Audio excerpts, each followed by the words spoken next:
Welcome on Texas football. I'm Bobby Burton, joined by Gerry Hamilton. Hope you guys are having a good weekend.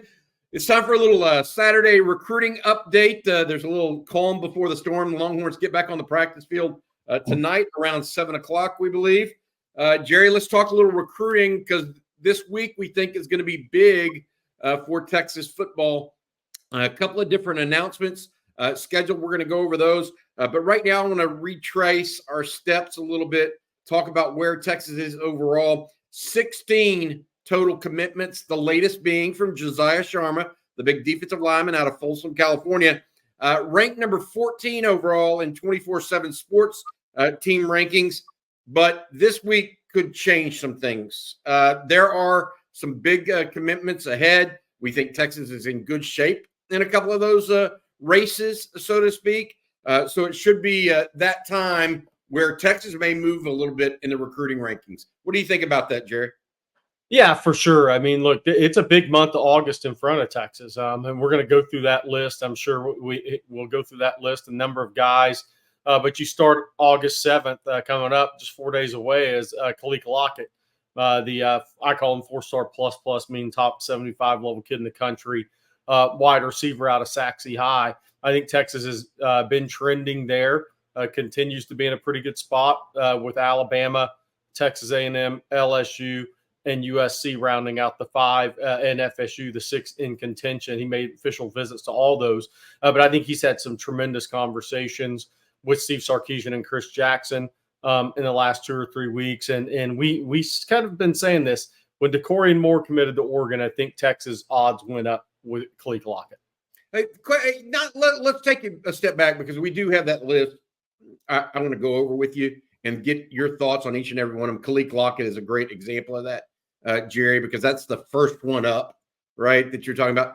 Where do you think Texas sits right now recruiting overall, though? Are they in I don't know if the catbird seat is the right word, but they're certainly in a fairly good position because after the whole situation at defensive line resolved itself somewhat with Josiah Sharma committing to Texas now, Texas back in on some other guys on the defensive line as well. You think they're in good shape right now, recruiting-wise?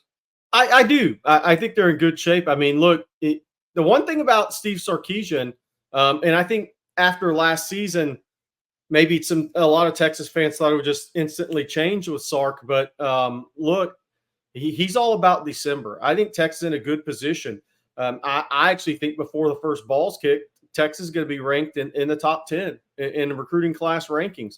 So they weren't last year at this time. So they're ahead of last year in terms of overall recruiting, in my estimation. Now they have a couple of key positions in need that still have to sort themselves out. Defensive line, defensive back are kind of where I'm thinking, maybe wide receiver to a certain extent. We'll see what happens this month. But Texas as a whole is in a really good spot because, like you said, they have 16 commitments now. I kind of had my number at 2021 by the time the season started. I think it's looking like that could be the type of number. And if Texas is at 20 or 21 commitments by the time the season starts against Colorado State, Texas is going to be ranked in the top 6-7 classes in the country. So they're going to be right where they want to be, but that doesn't mean you fill all your needs in recruiting. So I think they're in a good spot. I think momentum's building for Texas. And I think what will be the key is those late evaluations, those late flip possibilities to have the well-rounded class that we're all looking for Texas, filling all the needs. They're going to be ranked high in the rankings, but do they fill all their needs? Yeah, I think that's a good way to put it. And that's been the concern from the outset because I will add this. We both feel like Texas under Steve Sarkisian has done a good job of evaluation. Yeah. And so if you're accumulating players and you're up to 16, your recruiting class and the backbone of it is going to be fine. Now it's about getting the right pieces in the right positions and kind of making that whole thing come together. And that's where I think that they catbird seat is not the right term, but they certainly should feel confident with where they're at and the guys they're in on and the positioning within them. Let's go over that list now. Yep. You already talked a little bit about Kaliq Lockett, Gerry, who announces on the 7th, DJ Sanders, the big defensive lineman out of Belleville, Texas, Michigan, Texas A&M. What do you hear on him? Yeah, I do think August 8th is going to end up being his decision date. We kind of said that, give or take a couple days, because his recruitment's one that's been hard to peg down in terms of dates and timing and whatnot. But I do think it's going to be August 8th, and he's an upside guy. He's got a lot of upside. He's a guy that's ranked in the top 200 in the country by some people. So he's an upside guy. I think it's Texas, Michigan, Texas A&M are still the three.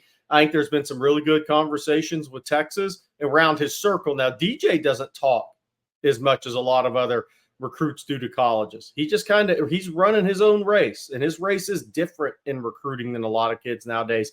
He's not going to go play the hat game when he announces. He's not going to have an announcement and have three hats on the table and throw one to the side and put on the one he's going to. That's just not really who he is. Not there's anything wrong with any of it. I'm just explaining who he is. He's more of a guy he's going to announce his decision and go about his day. And so I think Texas and Michigan maybe have had the best conversations recently. But the thing is, while he does have family in the Detroit area, and that's why he's been to Michigan a couple times, including an official visit, I still wonder if he'll go that far away from home. So that's more helps Texas and Texas A&M at the end of the day. Well, what about the next group outside of, we've talked about Lockett and Sanders. What about Michael Fasusi, Jonah Williams, and then Jamie French, that trio that kind of finish out the month and where they're at in their recruitments? Yeah, Fasusi, I don't think there's any doubt that after June visits, Oklahoma was trending with him. I spoke with somebody this morning on that again, and it was the person that told me that originally said, look, that information was a spot on. Oklahoma was trending after the June official visits. Now, the question is Texas in it enough to where they've kind of closed that trending gap a little bit? Well, we believe Texas is right there in it for Michael Fasusi. So that could go either way. Either one of those schools could win that recruitment. I do think what Oklahoma is really selling is the ability to come in and be guaranteed to play right away at Oklahoma. I think Fasusi's looking at this recruitment maybe a little different than some offensive linemen do, and that could be a benefit to Oklahoma. But we'll see. Kyle Flood, Steve Sarkisian, they're in contact with Fasusi and the family. This recruitment still got 3 weeks to play out before that announcement. Texas A&M's chances were hurt when Joe Hamilton, their recruiting ace, that had a really good relationship with Fasusi, left to go back to Florida, where he came from, University of Florida. What happened? Fasusi didn't show up at Texas or Oklahoma or A&M last weekend. He was at Florida. So could Florida come from behind and steal this thing? I don't know. I haven't heard any talk there as far as that goes, but I think Oklahoma and Texas remain the top two, and I think Oklahoma slightly is probably the team to beat. But we'll see what happens, because Kyle Flood and Steve Sarkisian have Texas in position to win it too. One guy, we need to talk about Jonah Williams and Jamie French, but one guy that's not on this list that should be at this point is Nathan Tillman. Yeah. The young man out of Mansfield, Timberview. Texas is very interested in him, Jerry, but it looks like it's going to go in opposite direction. He announces August 10th.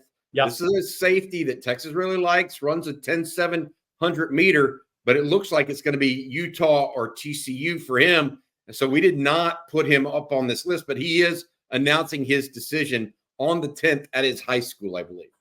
Yeah, and look, Texas loves the speed, the size speed component, and the fact that he's a true safety. So even if that goes the way of a Utah or TCU, and look, he's already made it a close to home decision. I've said this a number of times. He already made a close to home decision the first go around with SMU. We continue to hear that the parents prefer that. We think he's got a really good relationship with Morgan Scalley at Utah.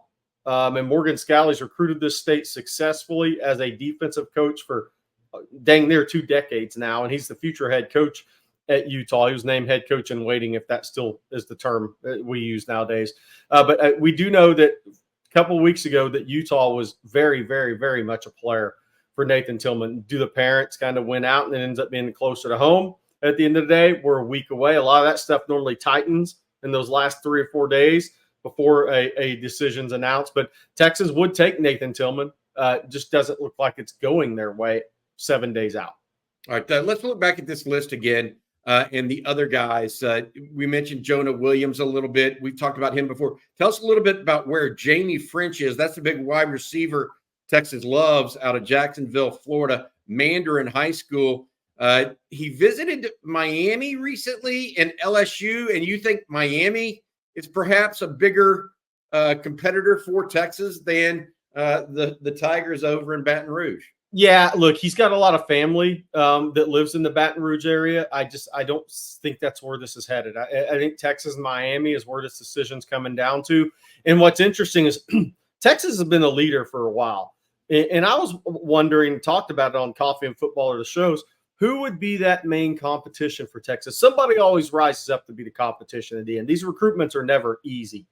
And for a while, it looked like Tennessee, made multiple visits to Tennessee. But then it's now Miami. And I've heard Tennessee, LSU, third, fourth. It's Texas or Miami, considered to be the top two right now. Look, there's still 27 days. He's announcing August 30th. That's his mother's birthday. Special day for him. But I feel like Texas remains confident. But Miami's thrown all the kitchen sinks and Coral Gables at it too. So, and there's 27 days remaining. But again, great conversations with French and his circle, with Chris Jackson, Steve Sarkisian. So there's no reasons that we're sounding alarm bells right now with Jamie French. But we do acknowledge that Miami is all in on this recruitment. But he's got the best relationships he has are with on the Texas side of this recruitment. We'll see what happens August 30th, but it is going to be Texas or Miami. And if anything changes, we'll let everybody know. All right. What about these other guys? Nick Brooks, you've talked about this. He moves from Cedar Rapids, Iowa, where he spent his junior year, back to Georgia. So something people are saying, ooh, that sounds good for Georgia at this point. But what people don't realize is Brooks actually played his sophomore season in the state of Georgia. The reason he moved to Iowa in the first place was a parent's job. So should Texas fans be worried about this, or do we just need to kind of be on the lookout for what he's up to? Yeah, so he's from Iowa originally. He's a one-time Iowa commitment. That was Cedar Rapids, Alpharetta, Atlanta area, back to Cedar Rapids. Now he's back in the Atlanta area his senior season. So he's moved around a lot in high school. But look, I think Texas was trending in very positively after the June official visits. And one of the things I've been saying is watch who commits to Georgia on the offensive line and how those numbers start to stack for Georgia, because Nick Brooks is not expected to announce until mid to late September. Could it change? Yeah, that's these kids' timelines. But I think Texas remains in a good spot with Nick Brooks. But at the same time, I'm not sitting here claiming he's going to Texas, because we've been doing this a long time. And On Texas Football wants to acknowledge that he's moving back to the Atlanta area. And that can do nothing but help Georgia's cause. That's all. No doubt Kirby Smart and those guys would rather him be in Atlanta than Cedar Rapids, Iowa. So does that help Georgia? It does. How much does it help Georgia? That remains to be seen. I think Texas has been in a pretty good spot there. USC hasn't given up. The only one that absolutely threw their hands up is Iowa.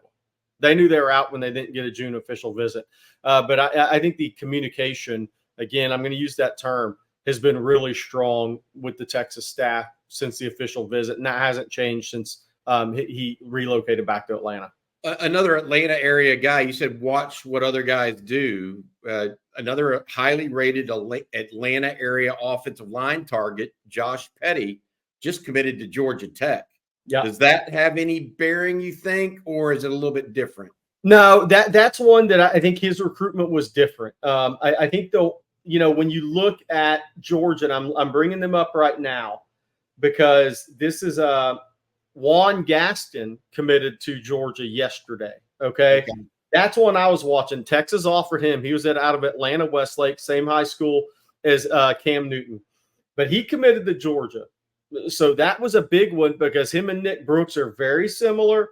Very six. Juan Gaston's a guy Texas really like 6'7", 345, plays that offensive tackle, could be a guard spot.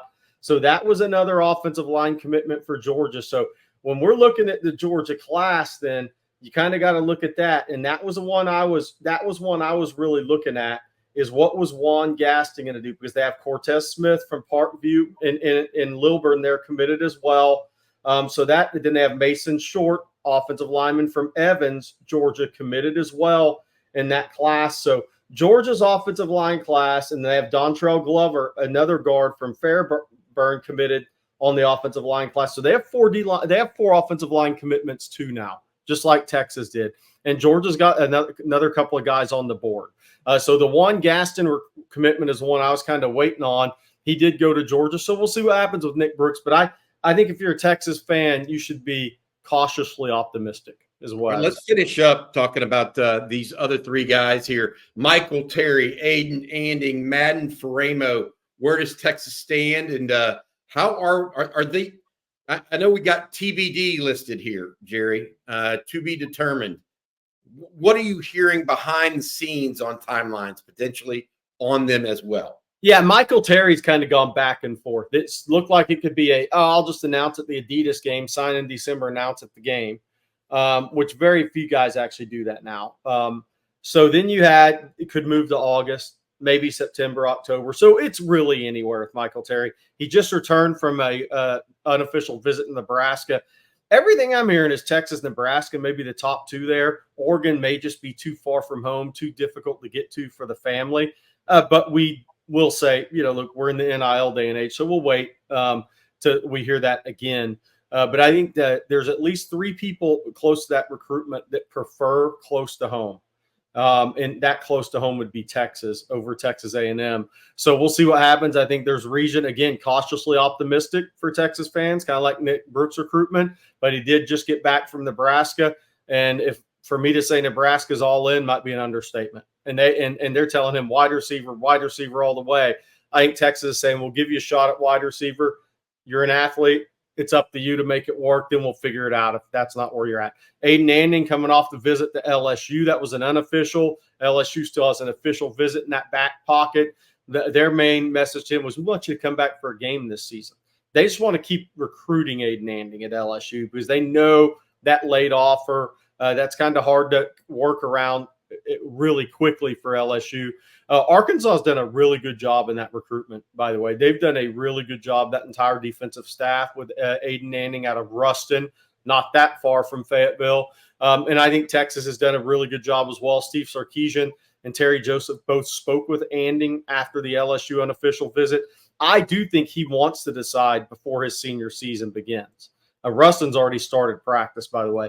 So would that be Texas or Arkansas early on? I think it's going to be one of those 2 if he commits before the season as of today. But the key there is LSU doesn't – I don't even know if they care. And Texas will keep recruiting him if it's Arkansas. So I'm not sure this recruitment absolutely ends with a commitment in August if Aiden Anding does decide before his senior year. Madden Faremo, kind of like Michael Terry, it's been all over the place. Look, he'd have been committed to Notre Dame already if he didn't make the Texas official visit. That kind of changed the recruitment. That changed the dynamic of the recruitment. Johnny Nanson's done a great job in this recruitment. Now, is it going to be August? Is it going to be September? He's gone back and forth. At one point about a month ago or early July was maybe November, October, November. Now some people on that West Coast are starting to say maybe not, maybe August, September. He would like to have a decision, I think. Notre Dame and Texas really battling. The question with Texas, they've done enough to keep him from committing to Notre Dame. Are they going to get over the hump, though, in this one? Are they going to get across the finish line? Because Notre Dame's had a big lead for a long time. And I think Johnny Nanson's and the staff have done a great job with Madden Faremo. Is it enough to get across the finish line is the question, and we don't have that answer right now. All right, Jerry, this leads us in. Those are the ones that we know about above the waterline, that, hey, this is going on. Anybody or any players that you think Texas should be watching out for? Antonio Coleman, the defensive lineman out of Saraland, came in for an unofficial visit to Texas after being committed to Alabama and immediately switched his commitment to Auburn. Yeah. Guys like that. I mean, Myron Charles was thinking about making a visit. Any other players that you could add to this list that Texas fans need to at least be thinking about in the back of their minds? Yeah, for sure. Myron Charles is one of those at D-line. I think D-line position in general, look, I think Kevin Wynn's going to be pretty locked in with FSU. Chase Sims committed to A&M. I think Texas really likes him a lot, and they always have. I also think a couple of senior year guys are going to pop up there committed elsewhere. And I've said this before, Kenny Baker never had a chance to get out and evaluate all those guys in person. So senior year evals are going to be important. Wide receiver as well, I think it's going to be interesting.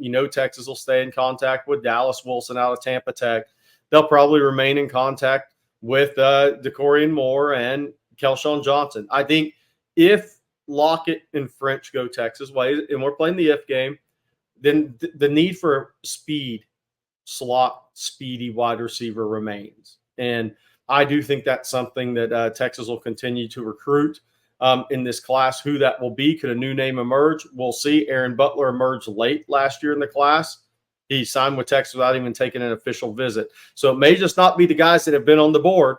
We'll see what Texas does. But speed receiver, obviously, Texas will keep chipping away at some corners, some defensive backs. I don't think there's any doubt about that. You stay in contact with Devin Sanchez and Dorian Brew, and you see what happens, see how this thing plays out. But if we know one thing about Steve Sarkisian, they don't walk away from the 1A guys. Dijon Lee, another one out of Mission Viejo, committed to Alabama. They don't walk away from these guys. They're going to continue to stay in contact.